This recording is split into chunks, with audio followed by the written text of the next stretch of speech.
দর্শকবৃন্দ, আমার সামনে দুটি কালো রঙের একই বয়সী প্রায় বাছুর দেখা যাচ্ছে। এরা দেখেন গুটাগুটি শুরু করে দিচ্ছে এই বাছুর, আর এই একটা লাল রঙের। এই তিনটি বাছুরের আমি বিস্তারিত জানাচ্ছি দর্শকের বেচাকের বন্ধু হাত থেকে। এই বাছুরের মালিকের নেই। সালাম আলাইকুম, নাম কি আপনার? আপনি কয়টা নিয়েছিলেন বাছুর? দুইটা ব্যস্ত না, তিনটা এখনো আছে। আচ্ছা, এখন এই যে কালো এই জোড়া, হ্যাঁ, এই কত হলে বেচা যাবে একদম বলবেন? 1,50,000, 1,10,000 একেবারে সঠিক কথা বলতে। 1 লাখ হয়তো বিক্রি করবে। এই দুইটা জার্সি জাতের বাছুর, খুবই সুন্দর সিং গজাইছে। আচ্ছা, আর এই লাল এইটা কত? 40,000।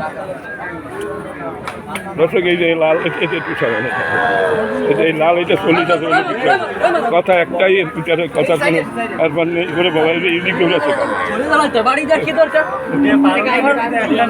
গরু, তোমরা গরু কোন দিক যাবে ও নিজেই দর্শক, এই যে গরু উল্টা পুল্টা কাজ করতেছে। হ্যাঁ, ঠিক আছে, আপনাকে ধন্যবাদ। ভালো থাকবেন। ধন্যবাদ। দর্শক, ভিডিও ভালো লাগলে লাইক শেয়ার কমেন্ট করবেন। চ্যানেল নতুন হলে চ্যানেলটিকে সাবস্ক্রাইব করবেন। সবাই ভালো থাকবেন, সুস্থ থাকবেন।